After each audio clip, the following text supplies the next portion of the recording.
Hey, what's up, guys? It's Aux Fiends. Today, I'm here with Rishabh, my co-host. I'm Mateo, and this week we are reviewing my choice. I know I previewed that a little bit last week, but now we're actually going deep diving into Chuck Pearson's Eccojams Volume 1. And so, I don't even know where to start with this other than I just have a bunch of information about this specific album. So I know I said it's Chuck Pearson's, right? Its album. That's actually a one-time pseudonym used by 106 Point Never, which again is just another stage name, whose real name is Daniel Lopaton. And he released Eccojams around 2010. I think it was August 8th. And this, I actually need to clarify some things because last podcast I said this wasn't the first Vaporwave album. I was actually wrong. I was confusing it with another. This actually was the first Vaporwave album. At first, it had come out as kind of a jokish album and whatnot, and that's what 106 has stated later on.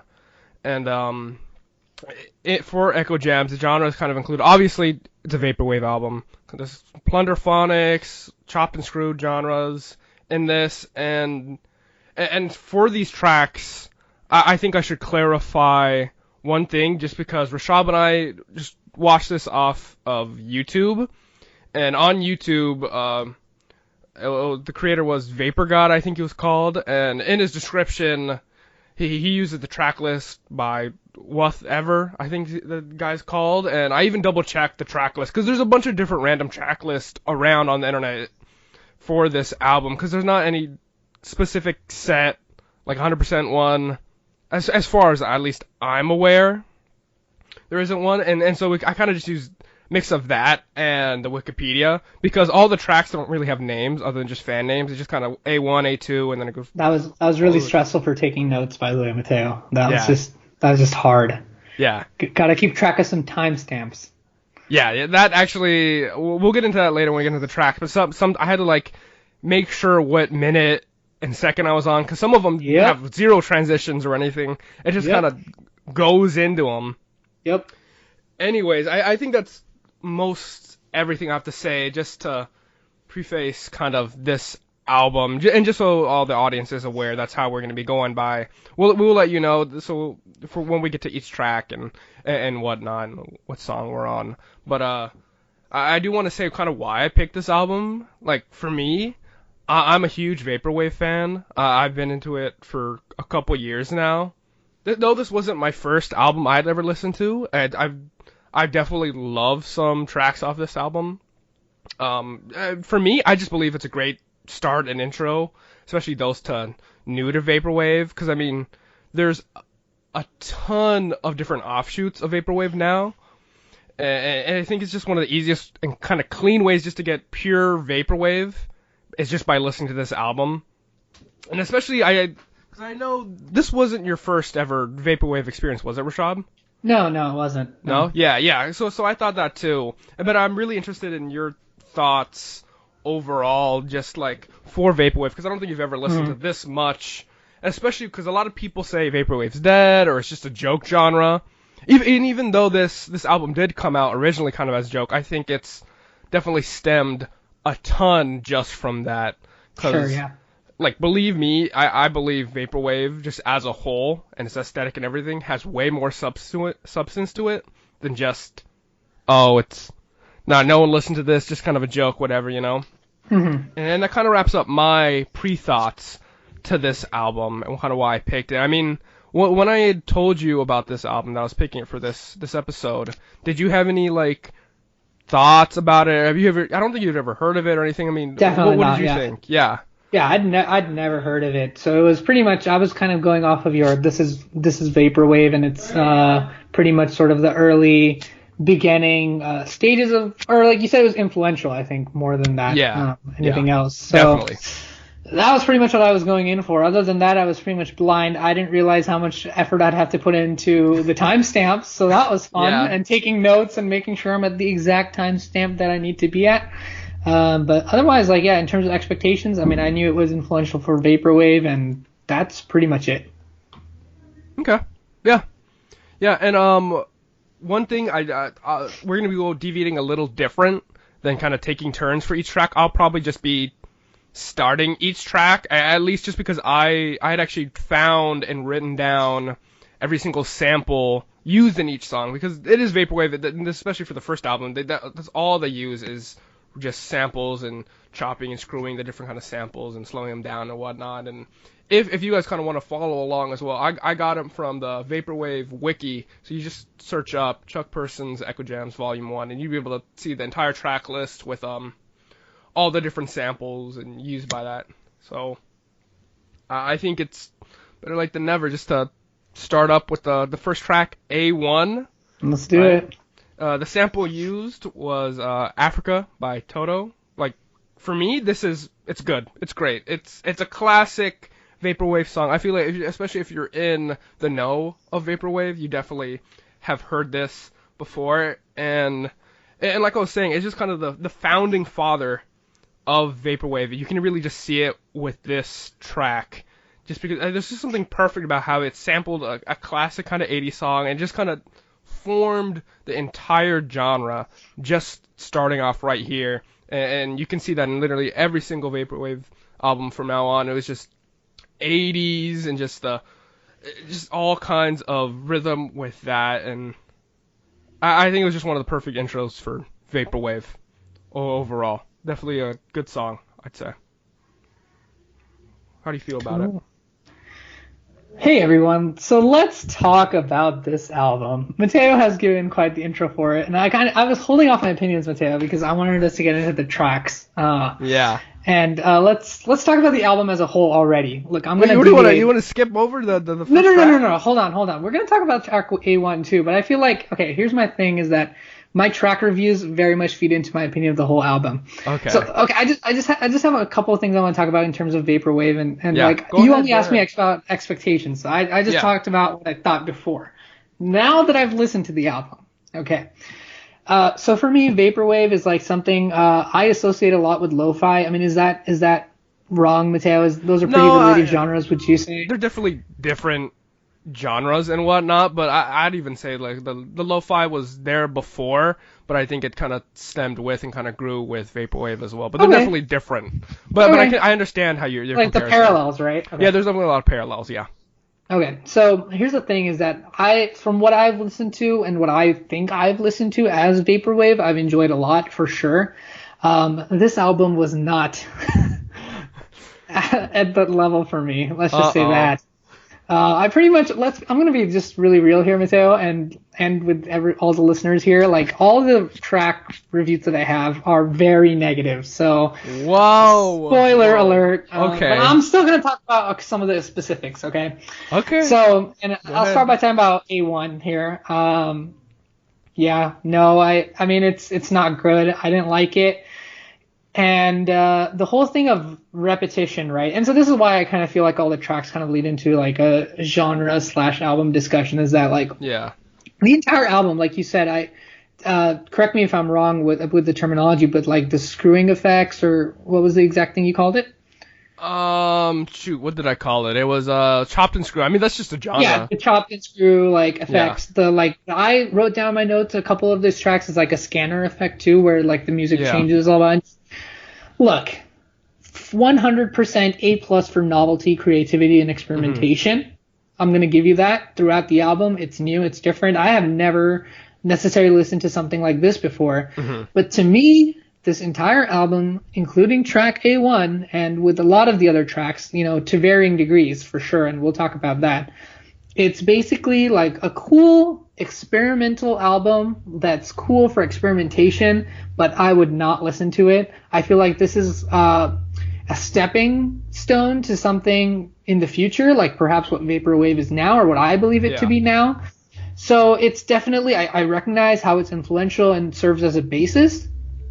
But other than that, I think musically, like if I were to critique this and see how much value it has, for me, it's pretty dull. Not a lot here. And it's just, in some places, quite unlistenable for me. I'm just going to say that too. Wow. Okay. Look, and the comparison I'm going to give is, and Mateo, you know me, that I would give a comparison like this, is that like if you watch like really early cinema, like just like the very basic early films. Okay. You definitely might not love it in terms of entertainment value or perhaps even like a cinematic value, but you'll appreciate what it did for the future of cinema. So it's the same with this album, like throughout, to be honest, is that I can see the little glimpses of what I believe to be a totally different genre now, and some of the offshoots of the genre as well. But as an album, it's just like an experiment, nothing more than that. And I think it's sort of interesting that Chuck Person or whatever his real name is. You just One Tricks Point Never. You just call him that. That's what he goes by now. One Tricks Point Never. Yeah. You can, like, he called it a joke or whatever. That was sort of interesting to me. And I wouldn't say that, I'm not going to be one of those people and say, like, this isn't music and then, berate it in that sense. It's certainly not traditional. It's experimental. But it's, again, coming down to that same comparison I made with early films, that I appreciate it. I can understand why it's influential, but I would not listen to it over and over again. And I found it to be very dull. And I'll talk about the specific tracks as we go. But for A1 specifically, again, I didn't have a lot of notes in this one since I was just warming up to the sound of this album. Yeah. So I definitely have more notes going in, and some of them are just me logging my thoughts. And I'll read some of those out as we go. But for this one, did not work for me. A lot of repetition. Not what I like. The sample or anything like that? The sample's all right. I mean, I didn't recognize it as Africa for some reason. Now that you say it definitely, I guess, sort of rings a bell. It's been a while since I listened to Africa. I don't know. But I don't know. I just couldn't recognize it at the time. But it was, look, I'm going to be honest, it's not the worst track on here. It's probably one of the better ones. At least it's a little bit more tuneful and but still not great. Definitely not a fan. I'll say that. Wow. Okay. I mean, I hope you're ready for this podcast, everyone, because I'm gonna say, ladies and gentlemen, this is why we're called Aux Fiends. That seems we're on different. We're not even different sides of the world. We're on different stratospheres right now. And, I will say this. I do absolutely respect your opinion, and it is actually part of why I picked this album, just as a whole, because I really wanted you to see Vaporwave's beginning, because I know that you do like some of the newer stuff, and I think that's. Yeah. Again, why I picked this, just because this is one of the most purest forms of just Vaporwave you can find. Sure, yeah. Just because there's a ton of, offshoots and whatnot and stuff people call Vaporwave in quotations, but honestly, it really isn't. Yeah, I totally agree there, for sure. The thing where you're saying it's like the basis, but yeah. Yeah. I definitely say it's the foundation. I can respect that you do like the newer stuff other than the older stuff. I mean, I completely agree where you said this is more experimental, and I think that is what it is, It is not for everyone. I'll definitely dive deeper into that when I do my full album review, but for sure. Yeah. Yeah, like I said, 100% full marks for originality and novelty, and it's experimental, and I give it full credit for that. I also give it full credit for understanding how influential it is. And the weird thing is that I like music that's different and sort of has that soundscape quality, but this album didn't work for me, and I'll go into the tracks as we go down. So let's move on to A2 if you're ready. A2. So for this sample, it was Only Over You by Fleetwood Mac. For me, A2, very hypnotic. You can start to see where it gets very, very choppy and screwy, kind of around the mid mark of the song. I do want to say that for A1 and A2 both, I'd say, are definitely more of the popular songs on the album on Eccojams. I'm not surprised, but yeah. Yeah, it was definitely these two. I'm not sure if it's just because it's the first couple songs on the album, or maybe they are the best. I did mark them off that they're not my favorites. We'll get to my favorite later, but I definitely liked these first couple ones, and that's all I got to say about A2. All right, so for me, I think this one's okay. Again, my issues with all the tracks are pretty much altogether the same. Mm-hmm. Not a fan of how the effects are used. It feels random to me, and that's where I get the sort of experimental vibe, where it's just experimentation and good as that only, because we talk about something like Daft Punk's Discovery, right? Yeah. And there's repetition in that, so I'm not against repetitive music per se. It's just it needs to create something for me, and for me, this album never really does that. It feels like the the artist here is just kind of playing around with different things and trying to see what sticks. I mean, I never feel like I'm listening to a fully formed track, in my opinion. I just feel like it doesn't sound like it doesn't sound fully formed to me. It sounds like a scratch product or something that's in the making of becoming something. Like he's just messing with the things. And I understand the appeal of this album is that feeling. So I get it. It's just throughout it, that's sort of the feeling I got. Again, for A2, I like that sort of radio scanner reverb effect that's used in here a little bit. It's a little bit more creative than some of the stuff in A1, I guess. So I liked it a little bit, in that sense. But again, similar issues with A1 to A2. But I'll still say I can understand why these two are the most popular, like you said. Yeah. He samples pretty popular tracks in these two, or popular artists at least. And so I can understand why someone might like it for that reason too. So, not a fan of A2 either, Mateo. not a big fan at least. All right. I mean, now I'm interested to when I finally do hear your favorite track, and and I guess least favorite too. I don't know, but it wasn't easy. I'll say that. But all right.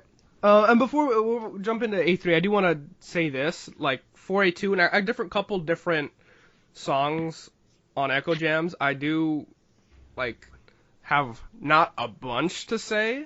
Not to say obviously I'm opposite sides of Rishabh. I do like this album, but like there are some where it kind of is just like, oh, okay, I don't have a bunch to say about this, but others I have paragraphs and stuff like that, to talk about. So I just wanted to preface that too before we go too on. So this one is like when someone's listening, like, oh, you guys both didn't say anything, It's weird. Because there are a ton of tracks on this album. It's a beefy album. It clocks in at 55 minutes. 55 minutes, yeah. Then. Yeah. Anyways, and we're back. A3, we had a little mix-up. It's alright. But A3, the samples are Too Little Too Late by JoJo and Castle in the Sky by Ian Van Dahl. For me, this is the repetition I kind of love. And it's another classic. I mean, A3, I'd definitely say, because the album's kind of split up into two halves, side A, side B. This is definitely kind of the golden parts, I'd say, of the album. Okay. Well, coming from I just someone had who to put in that reaction there because. All right, continue. Okay, this is coming from someone who does like this album. I'd say these are definitely the more popular songs and overall. But here with A3, you can kind of see where One Tricks Point Never kind of has the two different samples. Sometimes he has three later on and whatnot, and he kind of splits it up in a weird way. And I'm not sure if that's a track listing or whatnot, or if it's just the actual song how that was meant to be.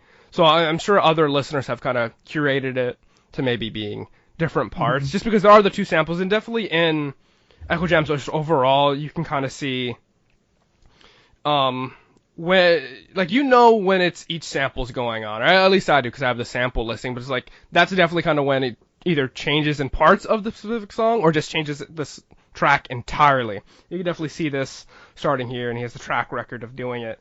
To me, I definitely liked the first part, the Too Little Too Late sample, more than the second, and overall, but with the second one, to me, it kind of sounds like an underwater journey, if you know what I mean.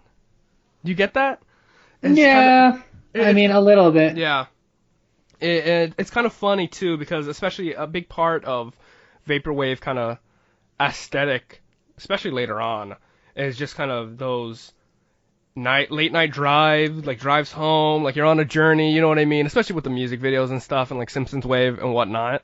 You definitely kind of, I think it's really interesting though I didn't like that song as much, but you kind of see the beginning parts of that kind of forming with just kind of the hypnotic almost journey with it, especially in the second part of this, Yeah. Yeah. What do you got to say about A3? So for this one, I agree with you about the whole album is laying foundation for things. So for this one reminded me of the slow plus reverb videos, because it was slowed down and reverbed. Yeah. So definitely that. The beginning is like a pop tune sample, muffled, so I get where you're getting the underwater Hmm. journey vibe from because it has the vocals muffled there. And then of course there's a transition, and then there's like the echoed version. I thought it was the same song, but you're saying it's a different sample, which makes sense. Yeah. Kind of gets a little bit more reflective with an echo, for sure. So I like the little transition from a very like pop tune to a more like reflective mood. So I like that part of the track. Still not a fan of the sound here, but A3 is alright. I mean, I can maybe Okay. listen to this one more, a little bit maybe. But still, yeah, pretty harsh on this album, everyone. Just not my thing. And the weird thing is that again, it's like it's soundscape music, so I know a lot of it has to do with just like that sort of like feeling or whatever. But again, I just doesn't click with me the sound and how it works and the way that there's effects and repetition. It feels randomized. And A3, I'll give it the transition though. That was pretty neat. That was cool. And I could potentially listen again, like throughout the album, I could listen to some of these tracks like sort of in the background or under the right circumstances or setting. If I was, again, like you were saying, driving back somewhere late at night, Yeah. it has like a hypnotic quality to it. So maybe in that scenario, but otherwise, yeah, A3 isn't that great either. But at least transition's cool, and I kind of like the ending. So Okay. that's about it. Yeah, that's fair. That's fair. Okay. So now on to A4. The sample is Morphine by Michael Jackson. I'm actually gonna lead into you first. What are your thoughts on A4 first? So for me, this one felt like an early interlude, and we always talk about interludes on this Yeah. podcast now, I think, because it's just there's just some tracks that are filler, and this one is one of them. It's probably easily one of the worst and shortest tracks on here. Hmm. Not a lot to say for me, I'll be honest. What did you think? So is it your least favorite or no? No. Okay, because I'll say this. This is A4 is my least favorite. I gotta say. Okay. Yeah, I I mean, mean, short, so. yeah, it's so short. There's like major distortions. Usually I'm pretty cool with the distortion, but it's like I felt almost like I kind of barely heard the sample. Hmm. It might have been a little too spacey, kind of distorted for my taste, if I'm being honest. Yeah. Just what I was thinking when I was listening to this, because I actually had to listen to this two and a half times just because it's so short and there's almost like no transition into the next song. We'll get into that with the next one. But like I was like, wait, when does the song end? I wasn't even sure. And like it didn't even make sense to me, and it's just like I feel I have to be in a very, very specific mood for this. Like again, too short for my tastes. That's all I gotta say about A4. Yeah, not a lot there. Yeah. Okay. Moving on to the next track here. Yeah, A5, the sample is Everybody's Been Burned by the Birds. I even should have wrote, honestly, that it had the same exact sample, at least. You heard that, right? There was such a lack of transition that it was a transition, because it was just the same song continued. I wrote A4 continues here. I mean, I'm pretty Yeah. sure, again, I think the whole album isn't really, I'm glad that we listened to it and we did this episode, but I think the whole album doesn't lend itself a whole lot to a lot of track breakdown, maybe, Yeah. or it's like not easy to do a track breakdown because it's all kind of just one soundscape Yeah. throughout. Like it's 150, it's almost like a one long 55-minute track in some ways, but we can talk about portions of it. Yeah, so A4 continues in A5. I agree with you there. Yeah. I think you said it perfectly. I mean, maybe the best almost way to kind of break it down, other than what we got, would just be the samples. Because I definitely know, I can always notice when it kind of just changes song just by the sample. But again, some of these samples just merge into another. So maybe it would be better even just to have them, each song specific track should just be by the sample. But back to A5. You already know my thoughts on A4, so that first half I didn't really like. But when the song kind of changed and it kind of got back to a good rhythm with the sample song, I thought that was good. I thought it was a good sample. But again, I gotta knock some points off for it though, just because that transition or maybe lack of thereof, I don't even know what to call it, you know. Mm-hmm. That was kind of it. That's all I gotta say about this one for A5. You know, Yeah. it kind of just burned me. I mean, it's kind of funny, ironic, because the sample is everybody's been burned. It kind of burned me, literally, just by having the A4 continuation with it. What are your thoughts? Sure. I mean, you could knock it for having A4 in it, but it's not like it being there or not being there makes this any better. Let's be real. More terrifying staticky noise. This is the part where I want to start reading off like what I was thinking, and then I wrote it down. So I wrote down terrifying staticky noise. And hey, look, staticky noise can be used well, and I just don't think these tracks do it well at all.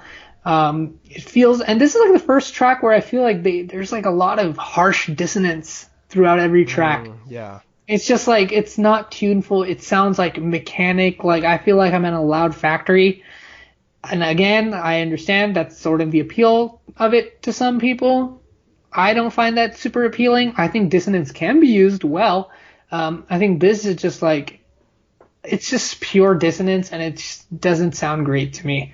I'm surprised that, you like this one as much as you do, or you like it somewhat, I guess. And I like it somewhat, like it. Yeah. I wrote down the vocals are hypnotic, which they kind of almost always are because it's sampled. It's definitely played around with. And it's like, I just wrote down hypnotic vocals and dissonant flurry of sound. So it's, more dissonant soundscapes coming in, more dissonant than before for sure. I think A1 through A3 are a little bit, it's more poppy, safe to say. Mm-hmm. Here's where we start getting into weirder territory. So good in that sense. It's weird. It's cool to be different in that sense. But not an interesting or enjoyable listening experience to me. And we talk about songs sometimes that are not necessarily, they're not pop, they're not enjoyable. It's not like it's very melodic, but you still enjoy them because they're interesting or engaging or make you think in some way. For me, this just kind of grates on my nerves throughout the whole album. Just, I wanted it to end, and there's no other way to put this. I did not. Like A5 is like, it's the beginning of the end of this album. Wow. I to already be like I don't want this anymore, but anyway, okay. That's my rant on A5. But we're gonna get to worse tracks, so this is still not my worst. Okay. Yep, let's continue. Okay, so A6 sample is Lonely by Janet Jackson. All I gotta say is, Face It, or was it Feel It? One of those, I don't even remember now, but it was like, that's all. It was definitely Feel It. Like, cause it just kept repeating that. Overall, I liked it, but then when it just kind of got super, super choppy with just the Feel It line, I was like, okay, I'm over that. And it kind of hurts me a little bit just because I actually really liked everything else. Like, I'd even say I almost loved the track, other than when it got almost too playful with the chopping of Feel It, Because I thought there was a bunch of creativity in this song. It almost felt like I always go in different mindscapes when I'm listening to some songs, and it felt like I was almost like training and meditating, like in like the mountains. It was like a montage of doing that, almost like the Karate Kid or something. I don't even see, Yeah, I have a good point to make about that. I know where you're coming from because I feel like this is a lighter mix, and so to me it gave me an 80s vibe. I wrote down Starcourt Mall from Stranger Things because it reminded me of like 80s mall music, or what I had imagined 80s mall music to be. But I totally agree with you. Still too many repeat effects in some places. It's a little better than A5. It's not like super dissonant. It's more similar to like, I guess, an A2 or an A3 type of track. And it feels a little bit more lighthearted, but same issues as usual. So experimentation's cool, but this is not something that I'm enjoying listening to or finding it particularly engaging in any way. But yeah. Okay. All right. Yep. I'm very negative on this album. A funny thing is, well, my pick last week, and I'm sure listeners who listened to that episode know, was Melodrama by Lorde, and I was ready for Mateo to be super harsh on it. And Mateo was not as harsh on that as I am toward this, so that's sort of interesting. Give me some, sugar with that salt, dude. Like, you gotta hit We'll some get good to my stuff. favorite track. We'll get to my favorite track. We'll be talking about that one. I'm interested. Yeah, I think A1 through A3 were sort of contenders. Maybe it would change later on, but I Okay. do have one that I was a little bit more definite on. So yeah. Okay, that's fair. That's fair. So for A7, the sample was The Four Horsemen by Aphrodite's Child. This is one of those I don't have a ton to say about for A7. To me, this was definitely like the biggest sample song change. I don't know if you remember that. It didn't feel like kind of I don't know when that song came out. It didn't feel like the kind of the poppy 80s though. I did think it worked pretty well, the sample in overall, just with the vaporwave genre, especially just how One of Tricks kind of changed it around and slowed it down a little bit. But it was kind of a little bit of middle of the ground song for me. Yeah. Mhm. Yeah. What about you? So this is my least favorite track on the album. Yeah. Yeah, because look, I think vaporwave lends itself very well to perhaps something like pop or trance Mhm. music, or even, to be honest, it can even lend itself to some of that harsh dissonant noise, which I hate, but at least it sounds like it could work within that form. This to me is a metal song, so it doesn't fit within the genre, and playing around with it ruins the perfectly good sample that's at its center. I don't think the artist here knew what to do with a metal tune. Hey, again, full points for trying. I mean, most vaporwave I listen to now even is usually not playing around with metal samples. So definitely cool that he gave it a shot, but it did not come out right. And to me, there are songs that I perhaps maybe even hate more than this one, but for me this is the worst because it's not using the metal track correctly, if that makes sense. I feel like Okay. it just does not mesh for me at all. So this is my least favorite. Okay. A little harsh. Makes sense though. I even while we were talking, I looked it up. There's a rock song from like the 70s. Yeah, Yeah, that's definitely. We both saw it. It was just the biggest sample change I'd say in exactly. this entire album. You Exactly, know. exactly. Yeah. All right. So now we got A8. Hmm. Samples are "My Love Is Waiting" by Marvin Gaye, and then the other sample is "Hearsay" by Alexander O'Neal. This is another one of those that are kind of the two-parters. You know what I mean? With just in one song. For the first part, I actually really liked the swapping in and out between of the sample, and then like I just felt it kind of slowed down when it needed to, but then it kind of swapped back and it had a good pace to it. I even back to kind of my mindscape that I felt when I heard at least the first part. It almost felt like if you combined a tortoise and a hare and fused it into just one animal. You know what I mean? It's because sometimes it's super slow, but then it like picks up really really quick, and then it goes back down. And Mateo, I'm going to be honest here. You just yeah, totally lost me on this train of thought you have, but you can continue. it's just a not a I know what slow or you're. a fast animal. You know what I I know, mean? I know what you mean, and it's not necessarily the train of thought that you had by itself. It's more how it fits in within this track or within this album, because I'm just lost on this album. But Okay. go ahead, Well, go it ahead. seems like you're definitely lost, but no, I just thought the actual tempo of the song, they're more Okay. musical terms. Yeah, sure. It slowed down and then turned up when it needed to, But it wasn't ever just like in the middle. It was just either one or the other, and I kind of like that. For the second part, to me, it seemed a little bit lazy. I don't know if you felt that, but it was a good song, but not enough. I felt was changed. Like it didn't feel like vaporwavy. I Hmm. guess like I like the song, but it just they didn't do enough for me. And especially I did not need that white noise at the end. I don't even know how long that was. Yeah, It gets the song gets creative as a whole, but I'm just kind of like, come on, I don't know. yeah, I didn't care for the white noise at the end too. yeah. Yeah. Sounds like you're not that positive on this album. Almost, I feel. Really? Oh yeah, I mean, you're you are positive on certain parts of it, and I think other Hmm. parts me and you really strongly agree. Because I'll say, yeah, I think in the beginning this had some more typical, like what I would say, maybe apparently what I thought in my notes at least is like more typical to what current vaporwave might sound like, some techno vibes, Yeah. repetition, scanners, slowdown, all that stuff. Those effects were used I guess, pretty nicely, and then it's just like dissonance, noise, the ending again grating on my nerves.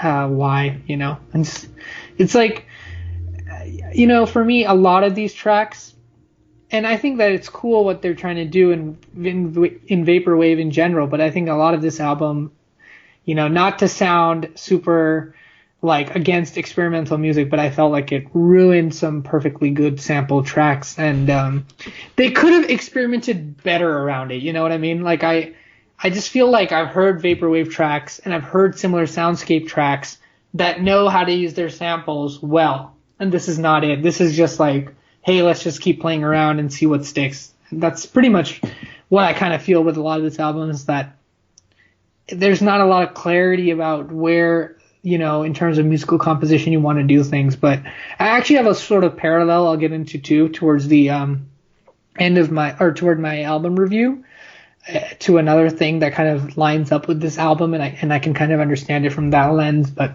yeah, that's pretty much my thing on A8. All right. You said a lot of stuff. I feel like I had to break down a little bit before we go into the next track. Let's Just saying, down. like, just with you saying that I'm more. I think it's interesting you say that I'm more critical than you maybe thought, or it seems like I don't like this album, because I definitely do like this album. I mean, obviously way more than you, but Sure, at least yeah. with these with the podcast and with all different album reviews, at least so far, I do try to be not too subjective with it too, and I do try to overall just kind of be critical but not too critical. And I don't want to just say, oh, I just love the song, like overall there's just so many tracks, so it'd be hard to just base off just a few songs that, like, I don't love to face how I feel about the album as a whole.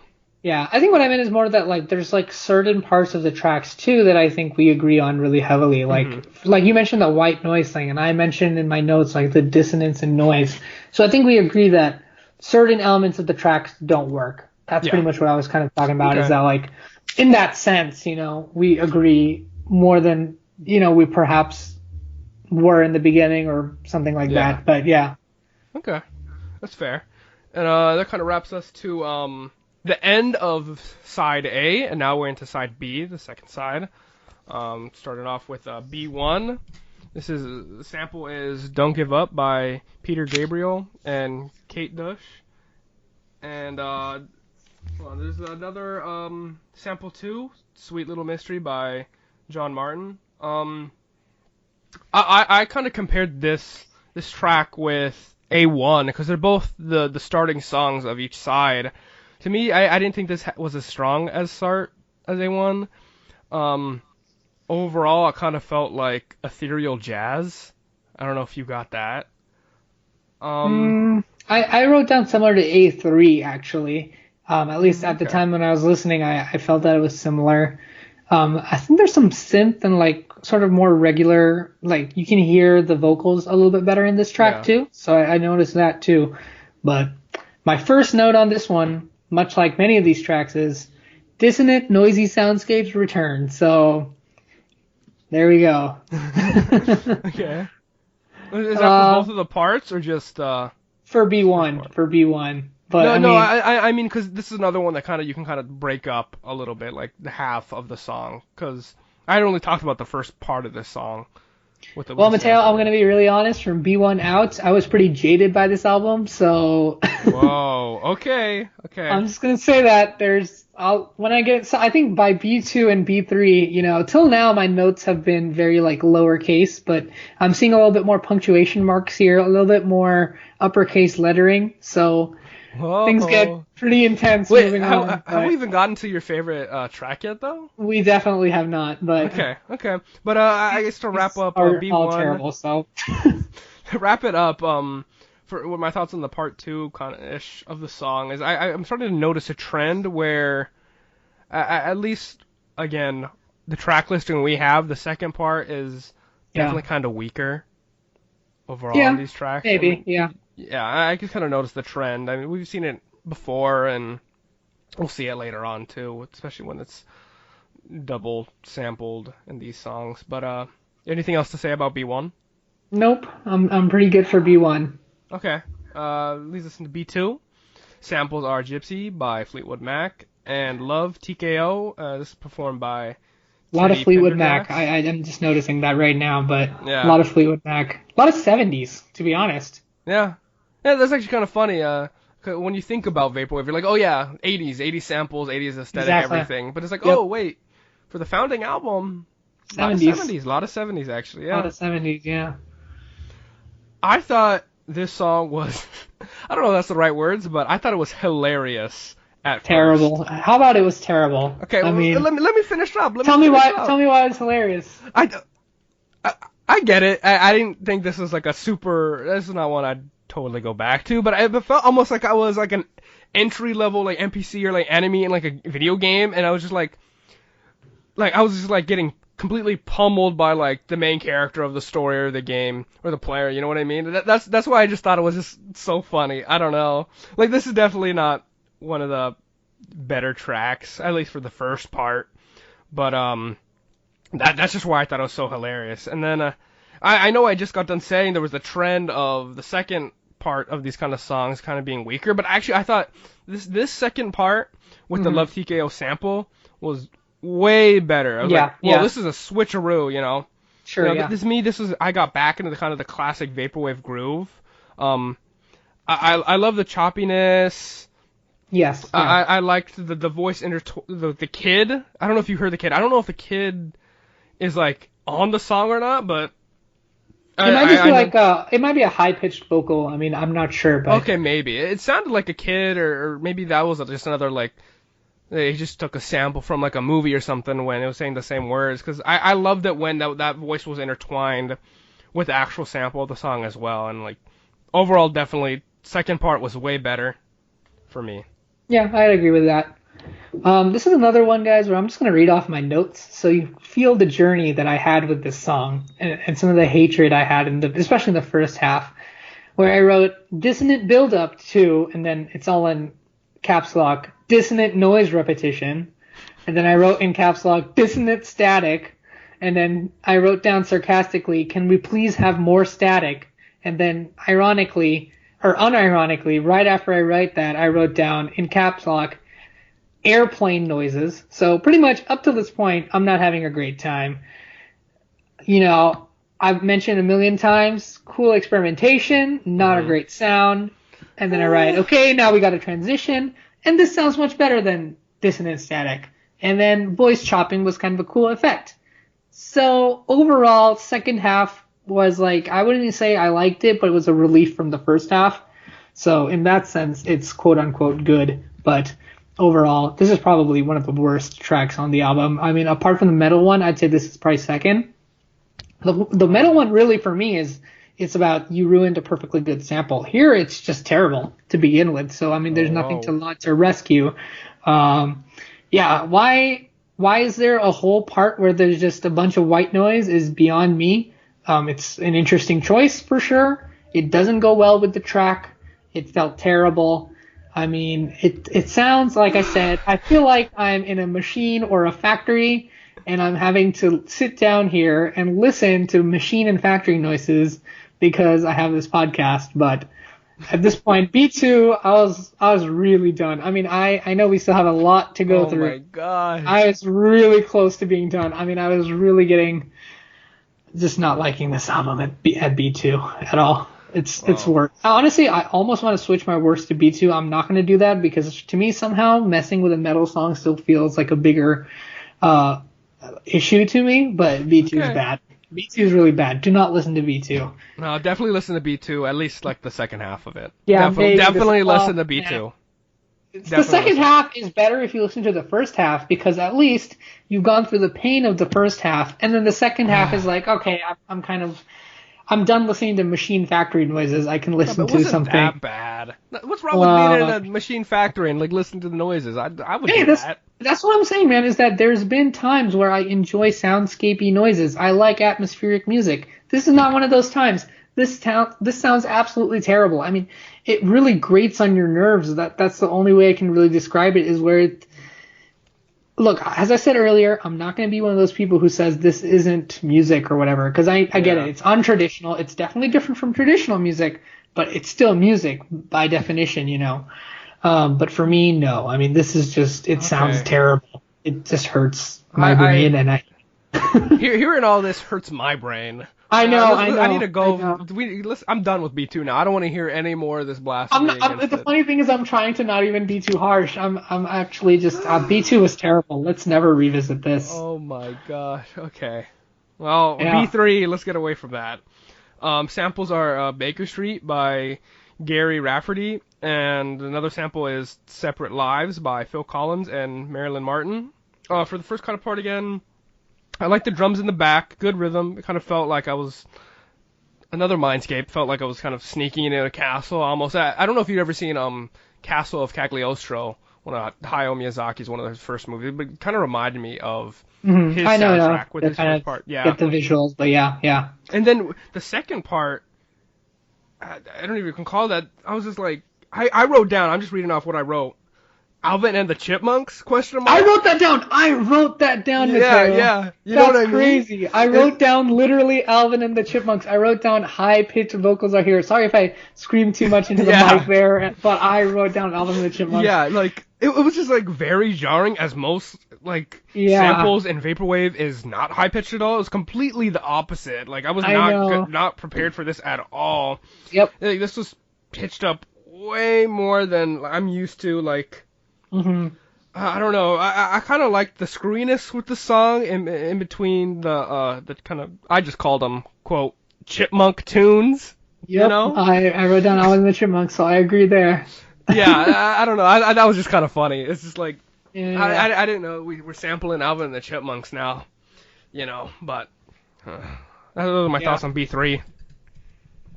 Yeah, I said nice vibe in the beginning. I don't remember the exact details of it right now. I mean, I listened to this album yesterday, so it's a little fuzzy, but just going off my notes, there was cool, good repetition in the beginning, but I guess I still thought it was too much, which is pretty much always there. And at one point, my third note was maybe this is the best track of the album. But then after that, immediately I wrote, I spoke too soon, more dissonance is back, which led to Alvin and the Chipmunks tunes, or whatever you called it, Chipmunk tunes. Just Chipmunks tunes. I don't know. Chipmunk tune time, and then I was like, meh, okay, one of the better tracks maybe, but I mean, in general, like, I don't even know how much I can review the tracks, partially because it's been a little bit of a while since I've listened to the entire album, but also because I just want to forget this album. I did not have a good time. Gosh. B3 is probably, honestly, if I were to go back and listen, based on what I've written here, knowing myself and knowing what I've written here, I'd probably be okay with it, but it's not great. It's not good, but it just is. I mean, it's not great. Did not like it. Moving on. Okay. Moving on. B4. Moving on. Sample is The Lady in Red by Chris de Burgh. I'm just going to come out and say it. This is my favorite track. Mm-hmm. I like this one a little bit more. My favorite track. This is definitely high contenders with like the first A1 through A3, because I definitely like those as well. But this, I don't know. Sure. It's just a classic vaporwave song for me. I wrote there's great sounds, great rhythm. It was a great sample. It was just great all around. I didn't feel it was too out there, too experimental, but I also thought it was still creative. I just thought it was good. Mm-hmm. That's my favorite. This is one I could just pop in and listen to. I don't have to be in a specific mood just to listen to this song. Yeah, I sort of agree with you here. B4 is not that bad. I guess I like the beginning of this track, and then the sound kind of grew on me when I was listening to it. And overall, it was nice because it wasn't ruined by all those like hyper effects that this artist likes to do. But it's almost kind of interlude-ish, and it sort of seeps into B5 too when we talk about B5. But, you know, not that bad comparatively. Not my favorite, but not that bad. It's at least I can listen to it. The rest, I'm not so sure, but this one I can sort of listen to. So okay. That one's all right. All right, listen to B5. Sample is Me Against the World by Tupac. I thought this was a super chill song.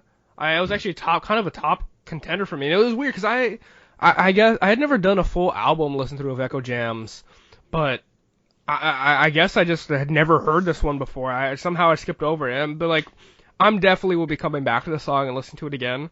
I think it had a great kind of mellow kind of melody, and it like mellows out, and it kind of I don't know, it's just like a rad song, you know.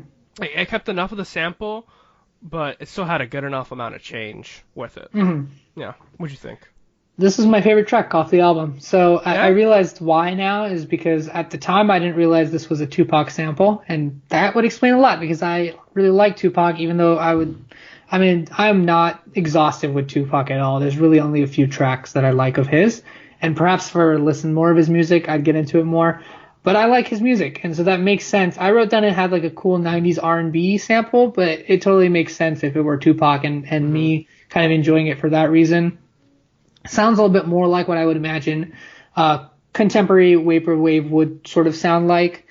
Obviously, this one had a little bit of B4, but when it got into its own sort of B5 jam, I definitely like this one.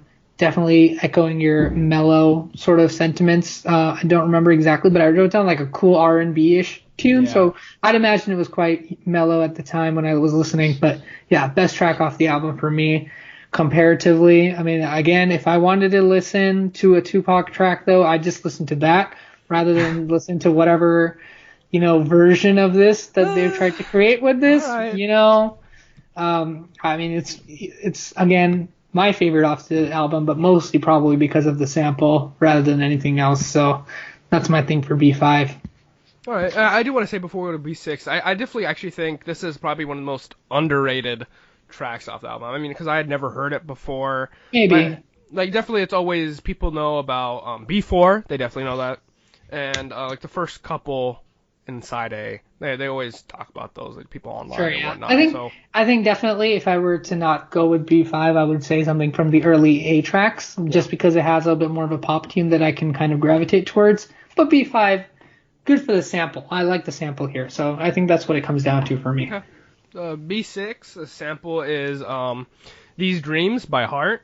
To me, this was super slow. It felt almost like I was falling asleep. I'm not sure if it was just because I listened to the entire album all in one go.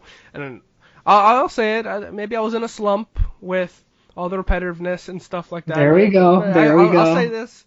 I don't know. I was kind of a little slog towards this one was song. So repetitive too. I mean, I don't know if you agree, but like also all the ones that are like 2 minutes, I feel are like just repetition, and it's like how long can you listen to that? I mean, talk about Daft Punk's Around the World, 7 minutes of pure repetition, and it still sounds fresh and great.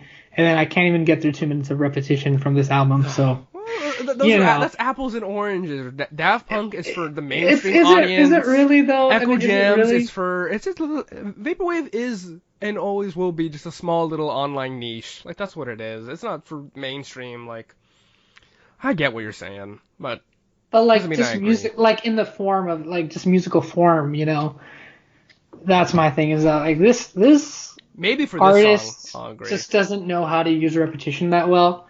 That's it. That's pretty much it. Is that like there's just not enough musically interest. There's not enough in things happening that are musically interesting enough to make the repetition feel, I wouldn't say justified, but make it work, for me.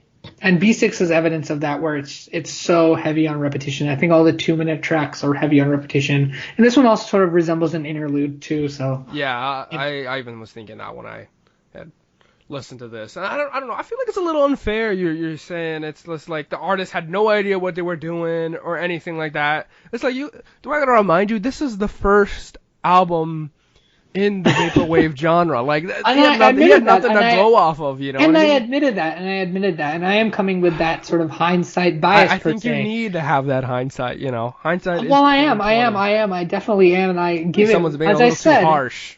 I'm definitely not. Come on. I gave it the whole points for originality, and now when I take off that sort of what is frankly just external knowledge, right? The fact that it's, an original thing. Beyond that, if I'm looking at this from a perspective of someone who, at least this is my approach right now while reviewing this album, is that if I were just given this album and maybe told the genre and no one told me that this is like the first one, I'd be like, hey, this is not great, and that's pretty much what I'm kind of going for. But I totally get, and I can see it. I can see it within the album, or I can hear it that it has so many different elements of things that have become much more fully formed today.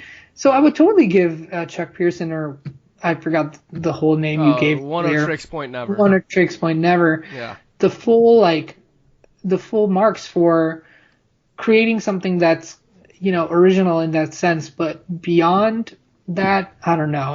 It does not click for me at all. So I don't think I'm being that harsh on it, Mateo. Okay. I think I'm being honest, as honest as I can possibly. Save some of this for the whole album review. We got one more track to go to. We got one more track. Okay, so B7, final track. Took a long time to get there. I mean, this it sure did. It definitely felt like years. It's not the longest song on the whole album, but it's definitely up there. It's it clocks in around like 4.5 minutes. It does have actually the most samples too. It has 3 samples. It's Woman in Chains by Tears for Fears. Next one is Letter from Spain by Electric Light Orchestra, and then it's Catch and Don't Look Back by Womack Womack. So those are the 3 samples. I thought it picked up the pace, especially from B6. I don't know. It was okay, I guess. I thought this was one of the better tracks. Definitely not the best. Top half though. I thought. To me, this slowed me into my mindscape of, it was like a vaporwave, watery abyss, and I thought it was a good, not great, but good way to end off kind of the album. Yeah. Okay. More repetition. Very typical of Chuck Pearson, Trick Person. More like early vaporwave. It's pretty much a rehash of everything I've said earlier. I thought this one was actually okay at the time, I guess, but it didn't impress me in any way. And frankly, I don't know how qualified I am to review this track when I know when I was listening to this, I was counting down the seconds for this album to end. I wrote down, I am pretty sick of this album now, ... please end.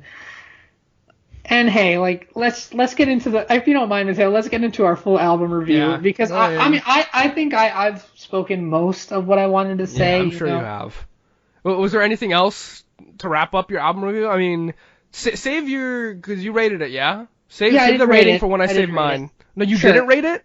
I did. Okay, yeah, just save that for when. Okay, but you have anything else up for your entire album review to kind of wrap it up? And then I'll jump into mine. I'll summarize a little bit, and I'll also bring up the parallel I mentioned a little bit earlier in the podcast. And the summarization is pretty much, look, if you listen to this podcast, you know my feelings towards this album. It's great for originality, novelty, experimentation. It's an early version of something that turned out to be a very cool, different genre. And as I said to Mateo just a couple minutes back, is that I give it complete points for doing that. But as an album, speaking from a musical form, I feel like when you're creating, even with this sort of genre, even when you're playing with this sort of genre, the whole album never feels fully formed to me. And as I said, maybe there would be some circumstance where if this was playing really in the background and I wasn't paying a lot of heed to it, it could work as okay background noise a little bit. But in general, no, it doesn't come together for me at all. It all feels very disjointed, even though it's supposed to feel like this long 55-minute track. Yeah, I mean, cool experimentation. It did not land with me at all. The one parallel I was going to make is something out of the art world, actually, is that if you've ever heard of something called Dadaism, Mateo, I don't know if you have, but no, I've never heard of that. It was sort of had it was back, I don't remember the exact era, but it was sort of like this very almost like a nihilist art form, and it kind of gave way to a lot of different other art forms. And even if you were to look at some of the artwork from then, today, it would take time to kind of really engage with the artwork. It's definitely very experimental and out there. And to me, this reminded me a lot of Dadaism, strangely enough. It reminded me a lot of, also partially because of the sampling, and I think, taking things from other places and trying to put them together. But if I want to listen to a great album with a lot of great samples, I would pick up something like Discovery or something from Daft Punk or something along those lines. And I know you're going to say that's an unfair comparison, and I understand why. I understand why, but it's at the same time it's not, because I'm just picking out certain elements and trying to put them together in that sense, where it's, hey, here's two albums that are heavily dependent on samples. Let's compare them in that sense. And to me, this is like just not how you work with samples at all. It seems very, what's the word for it? I guess I would say, I'll just come back to not fully formed. You know, it feels, it's not even like a demo. It's just like someone playing around with things, which is cool. But yeah, no, it didn't work for me. You know, that kind of leads me into just thinking, like, I'm wondering if you've ever, like, what necessarily you kind of expected with this album? Because the more you talk about this stuff, like, sure, Vaporwave does, I would say, sure, get better a little bit. It definitely changes, but like, if you're going just on the pure Vaporwave genre, not vapor trap, not lo-fi, not future funk or anything like that, like, this is what Vaporwave is. So especially all the repetitive and samples. So it's like, it doesn't change a bunch. So I'm actually, I'm honestly, I'm going to say, I don't think you've ever heard just Vaporwave before, other than maybe like, you might be right. I mean, let's track up Floral Shop or something. You know what I mean? Sure. Yeah. I think you might be definitely right in a couple ways. I mean, when we started the podcast too, and we try not to talk about the music a whole lot before recording the podcast. So, I mean, for me, maybe my expectation was something closer to lo-fi. I realize now. Yeah, I think that's what it was. Yeah. Perhaps. But at the same time, I know you mentioned like Simpsons Wave and things like that.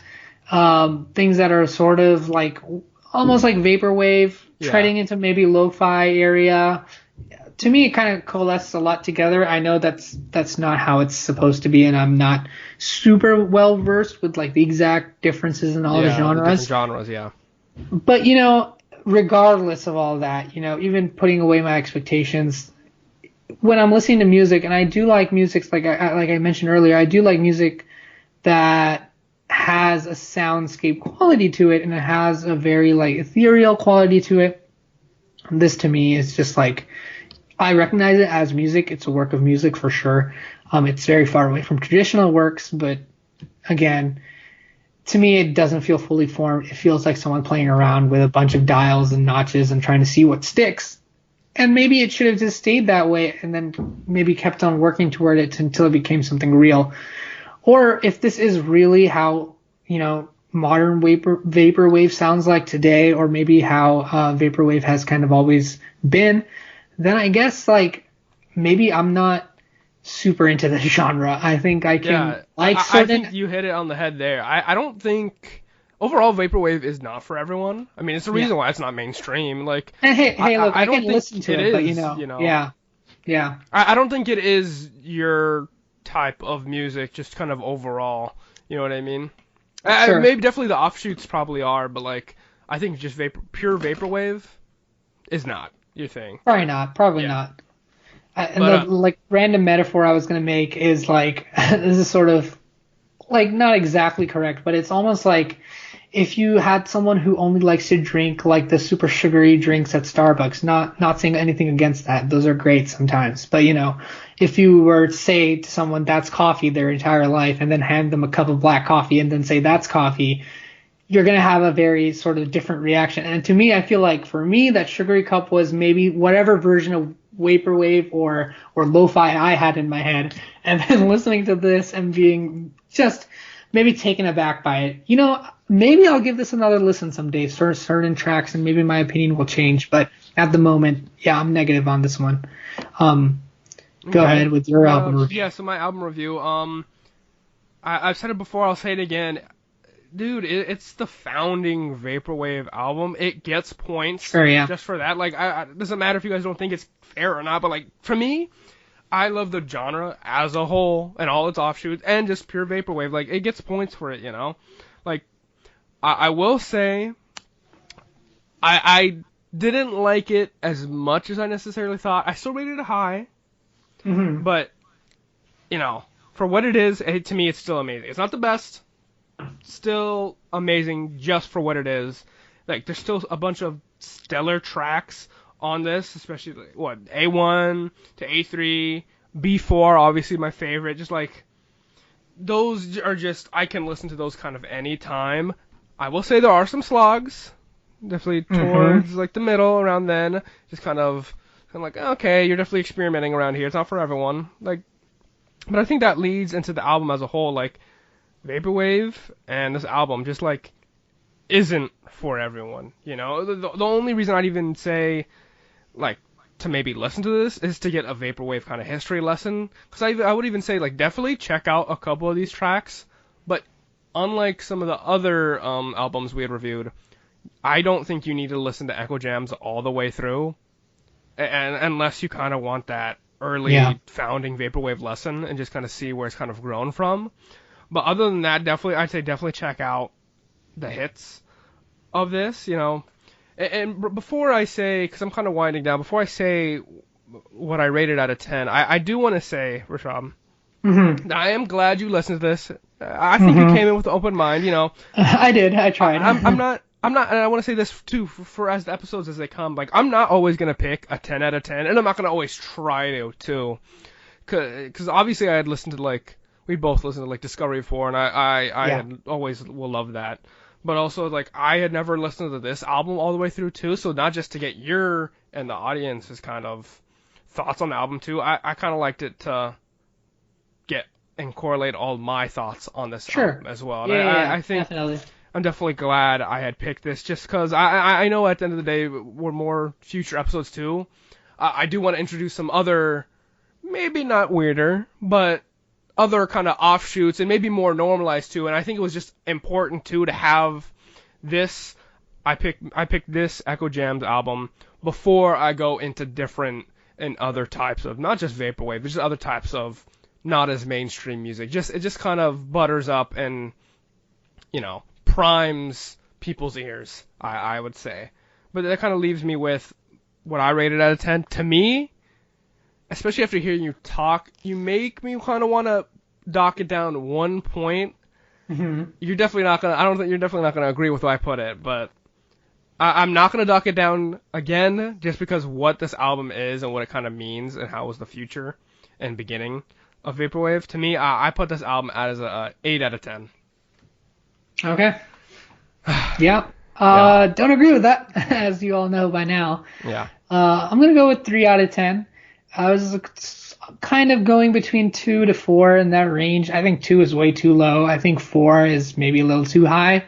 3 out of 10. Hey, look, you know, it's definitely like Mateo said, if you're interested in learning what vaporwave is, hey, this was a learning experience for me because I feel like I have perhaps a stronger understanding of what vaporwave is going to mean for me in the future. Something to avoid, maybe. I don't know. I'll have to listen. I feel like this has primed me to listen to some of the newer stuff just to see how it compares. But yeah, definitely a 3 out of 10 for me. Cool, different, but again, doesn't land with me. But that's my thing on Eccojams. All right. Yeah. Again, thanks for listening to it and giving an honest review. I'll give you that. Though we definitely don't agree. We don't. We're the Aux Fiends. Aux Fiends. I mean, that's why they call us Aux Fiends, you know. I think that wraps up everything you have to say and I have to say about the tracks and album as a whole. That kind of leads us into our next part of the podcast, where it's just kind of the housekeeping. I don't think we really have anything to say other than your pick, your choice for next episode, Rishabh, right? That would be it, I think. My next pick is definitely different from Melodrama. Okay. I was kind of going between a couple different albums. I was thinking of potentially doing something more close to Melodrama at first. Well, actually, perhaps even more pop-like at first. But then I had a different album in mind as well, which is the one I'm going to go with. This is an artist that I've listened to sort of in different ways, in different forms, sort of never really sat down and fully listened to an album from this artist particularly all the way down. So I've listened to certain tracks. I've listened to the lead singer's album before, and I really like that. I definitely want to have that be part of the podcast at some point, just not yet, because I'm actually curious to see what I think of this musical group, including that lead singer, just as a musical sense, together as a full-on album. And I actually started listening to a little bit of their other tracks at a low volume, sort of in the background. Some of it I listened to this album too. I listened to some of the preliminary tracks. But I think I'm ready to kind of just sit down and listen all the way down. So this one's called A Moon-Shaped Pool, and it's by Radiohead. So for me, this one comes down to sort of being interested in some of Tom York's work, partly because he's had a pretty big influence on film in some ways. He did the score, I think, for Suspiria, the new Suspiria reboot or remake, and then he did also sort of a very cool concept album called Anima, which also had a short film directed by Paul Thomas Anderson. So a bunch of different things kind of going for it. Plus, I listened to one of the tracks from Radiohead in a different film. So it kind of that, plus having enjoyed Anima, plus having listened to a little bit of Radiohead, all kind of came together and made me want to decide to have this be our next album to discuss.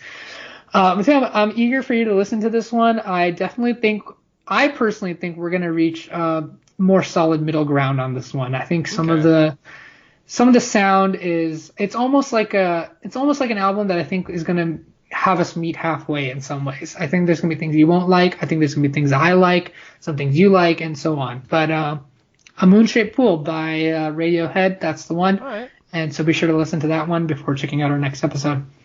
Cool. Yeah, I'm excited for it. All right, I think that that does about it. Yeah, about it, Thank you, Aux Fienders. Nope, that's not what you guys are called. I don't know. It's too soon. Too soon. Thanks for listening to this experimental episode, experimental podcast, experimental album, as Rishabh would say. I would. Catch you guys on the next episode. Yeah, thanks for listening, everyone.